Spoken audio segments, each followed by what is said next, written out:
Hello friends, આ રેસીપીમાં સુખડી, કચરિયું, અડદિયા પાક, ગુંદર પાક બધાના સ્વાદ અને પોષણ આવેલા છે. હવે તમારે અલગ અલગ બનાવવાની કે ખાવાની જરૂર પડશે જ નહીં.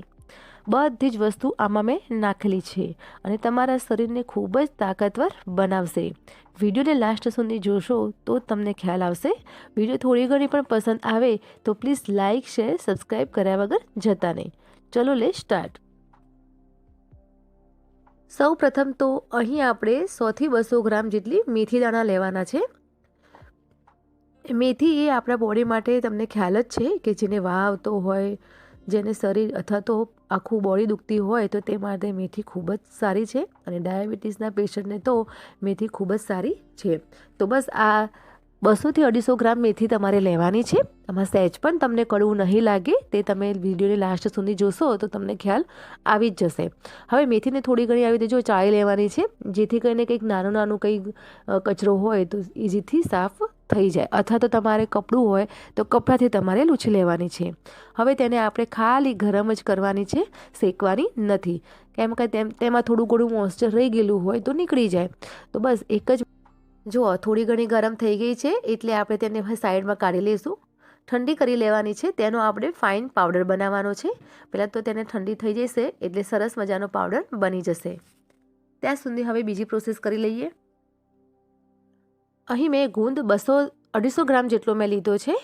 જુઓ, તમે કોઈ પણ પ્રકારનો જે ગુંદ ખાતા હોય તે તમારે લેવાનું છે.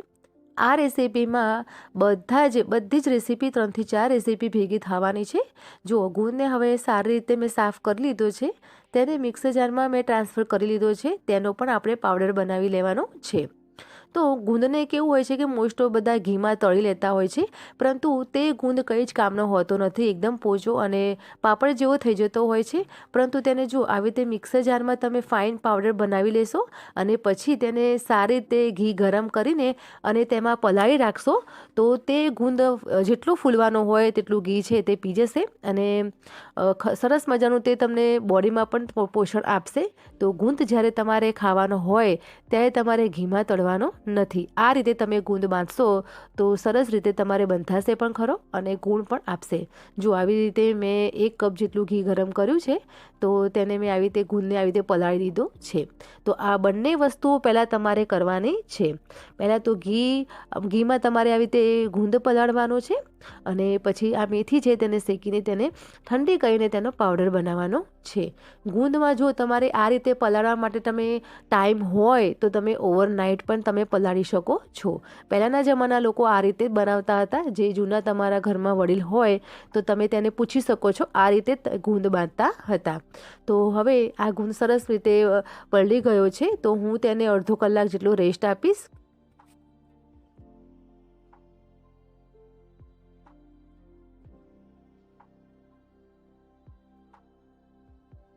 આ બંને વસ્તુ સૌપ્રથમ કરવાની છે. હવે આપણે આગળની પ્રોસેસ કરીશું. તો અહીં જે મેં કપ લીધો હતો મેથીનો, તે જ કપ 2 કપ ભરીને મેં બદામ લીધી છે. જુઓ, તમારે મેથી જોઈને જ તમને ખ્યાલ આવી ગયો હશે કે આ લાડવા કડવા લાગતા હશે કે આ રેસીપી કડવી લાગતી હશે, પણ આ રેસીપી જરાય પણ કડવી લાગવાની નથી. તમે 1 કપની જગ્યાએ 2 કપ પણ તમે મેથી લઈ શકો છો, કેમ કે તે હું તમને બતાવીશ કે મેથીને કેવી રીતે આપણે એનો ઉપયોગ કરવાનો છે. તો જો અહીં મેં ડ્રાયફ્રૂટ્સ લીધા છે. તમારે જે પણ ઘરમાં હોય તે ડ્રાયફ્રૂટ્સ લઈ શકો છો.